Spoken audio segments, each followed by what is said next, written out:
మీరు ఒక మంచి ఫాదర్ అని, ఒక మంచి ఫ్యామిలీ పర్సన్ అని, కానీ మీరు బాగా చూసుకున్నంతగా మీ ఫ్యామిలీని ఇంకెవరు చూసుకోరని మీకు దగ్గర నాకు చెప్పారు. కానీ ఎందుకు మీరు మిమ్మల్ని ఇంకా సొసైటీకి మాత్రం అలా ఇంట్రడ్యూస్ చేసుకుంటారు ప్రతిసారి?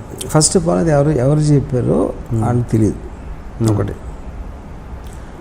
నా అంత యాంటీ ఫ్యామిలీ పర్సన్ ఉండడు. ఫ్యామిలీ అంటే ఏంటి? ఫ్యామిలీని చూసుకోవడం ఏంటంటే వాళ్ళు అన్నీ పోషించే బాధ్యత కావచ్చు, రకరకాల బాధ్యత ఎవరు చేయరు? ఫ్యామిలీని పోషించే ఉంటారా? అంటే ఇంత వద్దు, ఇది రిలేషన్సే వద్దు అనుకునే వ్యక్తి ఇదేంటి? ఇప్పుడు నేను మానవ సంబంధాలు, నాకు ఒక రిలేషన్షిప్, ఒక నా వాళ్ళు అనే ఫీలింగ్ అసలు నాకు ఉండదు.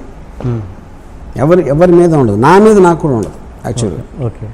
ఓకే, అలాంటప్పుడు ఎవరో నాకు రిలేటెడ్, లేకపోతే ఫ్రెండ్, చుట్టం, లేకపోతే అలాంటిది అసలు నేను అసలు అబ్సల్యూట్లీ నాకు ఫీలింగ్ ఉండదు. నా డాటర్ అమెరికాలో ఉంటుంది. ఓకే, లాస్ట్ ఇయర్ నేను హైదరాబాద్లో ఉన్నప్పుడు తను వచ్చింది. 1 month హైదరాబాద్లో ఉంటే నేను 10 నిమిషాలు కలిసాను 1 monthలో. అంటే తను కలవాలనుకున్నా అది వేరే విషయం, అది నాకు తెలియదు. తను ఏమనుకోండి, నేను 10 నిమిషాలే కలిసాను. ఓకే, ఇంకా అలాంటప్పుడు నేను ఇంకా ఫ్యామిలీ పర్సన్ ఏంటి ఫ్యామిలీ పర్సన్ అంటే బాధ్యత తీసుకోవడం.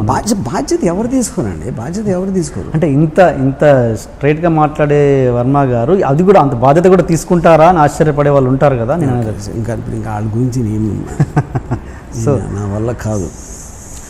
నా ఉద్దేశంలో ఫ్యామిలీ మీద అంటే వచ్చేసి, అమ్మా బాగున్నావా, ఎలా ఉన్నావమ్మా, ఇలా కూడా కూర్చుని మాట్లాడి అందరం భోంచేద్దాం, వెళ్ళి రెస్టారెంట్కి వెళ్దాం కలిసి అని, అలా గుడికి వెళ్ళొద్దాం, అలాంటివి నేను చేయను. ఓకే, బట్ బాధ్యత మాత్రం తీసుకుంటారు.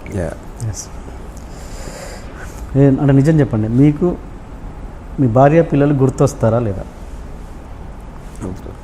అసలు ఎప్పుడు?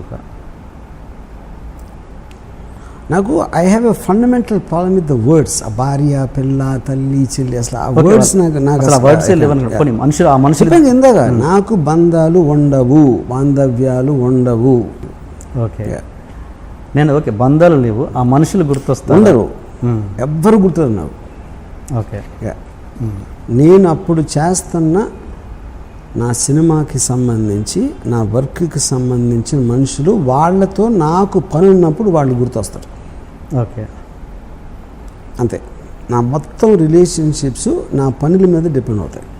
ఓకే, నాకు వాళ్ళ నుంచి ఏమి కావాలి అన్నది ఒక్కటే నాకు మనుషులు గుర్తొస్తారు. More selfish. Selfish, of course. I'm selfish and self centred. It is more stronger than selfish. Yeah, self-centered. మీకు మీది లవ్ మ్యారేజ్ కదా? Yeah. ఆ ఎపిసోడ్ చెప్పారు, మరి ఇదేమైనా చెప్పగలరా? లవ్ స్టోరీ, మీ లవ్ స్టోరీ ఎలా స్టార్ట్ అయింది? Yeah, my love story is like anybody else. ఆ టీనేజ్లో ఆ టైంలో అదంతా అయిపోయింది అంతే. అండ్ ఐ థింక్ నాకే తెలీదు నేను నాకు లవ్ చేసే ఒక కెపాసిటీ కానీ ఒక అర్హత లేదని. కానీ నాకు ఉన్నట్టు నేను తనని నమ్మించాను, తను మోసపోయింది. పెళ్ళైన తర్వాత మీరు మొట్టమొదటిగా షాక్ అయిన సంఘటన ఏంటి? పెళ్ళైన తర్వాత ఏంటి అంటే ఎలాంటి దీనికి సంబంధించి? పెళ్ళి అంటే మీరు ఎక్కడైతే మీరు అసంతృప్తి పొందారో, పెళ్ళి అంటే ఇదా? తను షాక్ అయిన ఇన్సిడెంట్ ఉన్నా, నేనేం షాక్ అవ్వలేదు. ఎందుకంటే నేను అంత స్వార్థపరునని తనకి పెళ్ళి అయిన తర్వాత వరకు తెలియదు. ఎలాంటి స్వార్థపరుడు అని?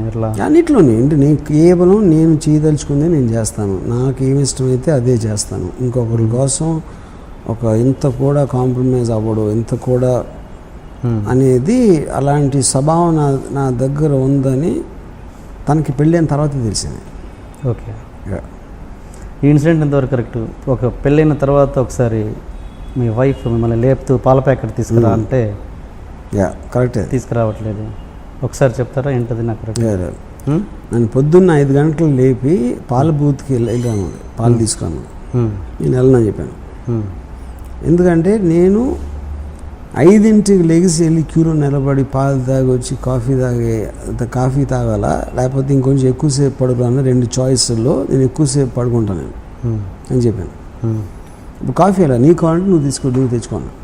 ఓకే. యా. సో అలాంటివి చాలా జరిగాయి. యా. శివ రిలీజ్, మీ పాప పుట్టింది శివ రిలీజ్ తర్వాత కదండి, శివ నడుస్తున్నప్పుడా? శివ నడుస్తున్నప్పుడే. సో అప్పుడు మీ పాప పుట్టడం వల్లే మీకు ఇప్పుడు ఈ సక్సెస్ వచ్చిందని చాలామంది అని ఉంటారు. అప్పుడు అది కూడా మీ చెవులకి అప్పుడు కోదండరామిరెడ్డి గారు పాప పుట్టిన ఆల్మోస్ట్ నాకు బ్రేక్ కన్ఫర్మ్ అవటం కూడా అప్పుడే జరిగింది. అదే జస్ట్ ఆల్మోస్ట్ ప్యారలల్గా. అప్పుడు ఎవరో నాకు స్టూడియోలో కలిసి కోదండరామిరెడ్డి గారు అనుకున్నాను, గుర్తురావట్లేదు, కంగ్రాట్స్ అన్నారు.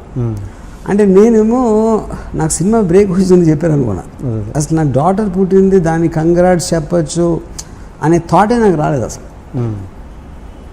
ఎందుకంటే పిల్లోడు పుడితే కంగ్రాట్స్ చెప్పడం అనేది అది చాలా స్టూపిడ్ అనిపిస్తుంది. అంటే ఇప్పుడు ప్రతి మనిషి ప్రతి జీవరాశికి కెపాసిటీ ఉంటుంది. దానికి కూడా ఏంటి భూమిలో కాంగ్రాట్స్. సో నేను ఒక ఏమీ ఎక్స్పీరియన్స్ లేకుండా ఫిల్మ్ ఫ్యామిలీ నుంచి రాకుండా కేవలం నాకున్న ఎబిలిటీ తోటి కన్విన్స్ చేసి నేను బ్రేక్ తెప్పించుకున్నాను అనేది కంగ్రాట్స్ చెప్పాల్సిన చాలా గొప్ప విషయం అని నా ఫీలింగ్. అది ఎవరు పిల్లల్ని పుట్టించగలిగితే అది కాంగ్రాట్స్ అంటే.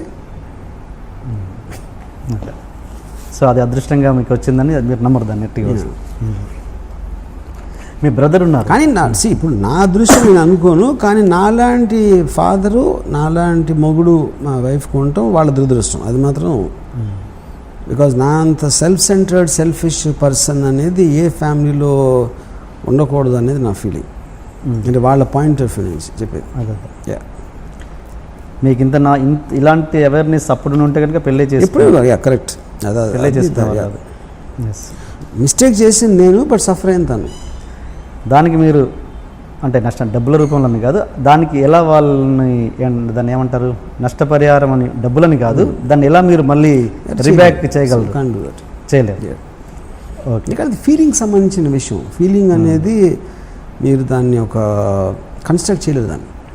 ఓకే. అందుకని మా డాటర్ ఉంది, నా డాటరు నన్ను ఒక జీవిని చూసినట్టు చూస్తుంటాను. స్పీసీస్ అంటే ఒక జూకి వెళ్తే అని ఒక, ఎందుకంటే అలాంటప్పుడు నాతో బేర్ చేయగలుగుతారు ఎవరైనా. నన్ను మనిషిగా సీరియస్గా తీసుకుని ఎవరైనా హర్ట్ అవుతారు. ఓకే. నన్ను ఒక వింత జంతువులాగా చూస్తే they can have a very good relationship with me. అందుకని నా డాటర్ నేను ఎప్పుడు నన్ను రాము అని పిలవమని చెప్తున్నాను. నాకు నాన్న అని కూడా నాకు ఇష్టం లేదు. ఓకే. అప్పుడు రాము అంటే ఆబ్వియస్లీ మీకు ఈవెన్ ఒక ప్రాక్సిమిటీ కూడా బెటర్ అయిపోతుంది. ఇక డివిజన్ లేకుండా అమ్మ బాగున్నావా, నాన్న వచ్చారా, ఇలాంటివన్నీ తీసి పాడేస్తే you will become like friends.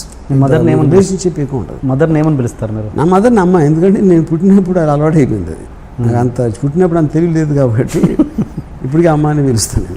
అంటే మీరు అంటే మీకు ఒక నాలెడ్జ్ వచ్చింది కదా, ఇప్పుడు మానేయచ్చు కదా పిలవడం. మళ్ళీ ఇంకా అంతమంది బాంబే ముంబై అని పాలిటీషియన్స్ మారుస్తారు, కానీ ఒకసారి వర్డ్ అలవాటు అయిన తర్వాత ఇంకేంటి మార్చేది. నేను మా ఫాదరు పోయినప్పుడు నేను చెప్పాను ఇంట్లో మా మదర్కి, నాకు నాన్నగారు ఫోటో ఒక దండ వేసి అక్కడ పెట్టడం ఇష్టం లేదు. ఆయన ఒక హ్యాపీ మెమరీస్ కోసం గుర్తొచ్చినప్పుడు అనుకోను, అంతేగాని అడ్వర్టైజ్మెంట్ చేసినట్టు మా ఇంట్లో ఉండేవారు నేను పోయారు అని దండ వేసి పెట్టి నాకు చిరాకు అసలు అలాంటి ఫోటోలు చూస్తాను. మామూలుగానే ఉన్నారు, మనతో ఉన్నారు, ఆయన మెమరీస్ ఉన్నాయి. కానీ మామూలుగా ఎవరైనా లోకంలో ఎవరైనా ప్రపంచంలో భార్యాభర్తలు విడిపోతే వాళ్ళు ఇంకా మర్చిపోతారు, వాళ్ళ రిలేషన్ ఇంకెవరికొరు గుర్తురారు, దూరం అయిపోతాయి రిలేషన్స్ ఎక్కడైనా. కానీ మీ విషయంలోకి వస్తే రివర్స్ అయిపోయింది. మీరు వాళ్ళని బాగా చూసుకోవడం మీన్స్ బాధ్యత తీసుకుంటున్నారు, ప్లస్ మీ బంధం కొంచెం ఎంతో కొంత అప్పటికంటే బెటర్గా ఉంది. ఇప్పుడు ఏదైనా కూడా బంధాలు అనేది ఇప్పుడు చాలామంది నాకు తెలుసు అది అయిపోయిన తర్వాత ఏదో డైవర్స్ తీసుకుంటారు, వేరే పెళ్లి చేసుకుంటారు, మళ్ళీ వెళ్ళి విజిటేషన్ రైట్స్ పెట్టుకుని సాటర్డే సండే ఆ కూతురు కొడుకుతో ఉండి ఇలాంటి ఎంతో 100 మంది ఉంటారు అలాంటి. నువ్వు మిగతా బంధాలు తెచ్చుకోకుండా అలాంటివి నేను చేయనే. అలాంటప్పుడు మీ రిలేటివ్ డిగ్రీలో మీరు మెజర్ చేస్తే నాకు ఏమాత్రం నేను వన్ ఆఫ్ ద కాదు, నాకు తెలిసిన వాళ్ళలో మోస్ట్ సెల్ఫిష్ పర్సన్. నాకైతే నాకన్నా సెల్ఫిష్ పర్సన్ నేను కలవలేదు ఎంతవరకు. ఓకే. యా, నేను అన్నం మధ్యలో మానేసి అనమాట. ఏదో సగం తినేసి వదిలేస్తే ఎంతమందికి తిండి లేకుండా ఉంటారో తెలుసా, ఇలా అన్నం వేస్ట్ చేయకూడదు అని చెప్పిన మదర్. అప్పుడు నేను మదర్కి అన్నం యాక్చువల్గా వేస్ట్ చేస్తే దేశానికి చాలా ఉపయోగకరం అని చెప్పాను.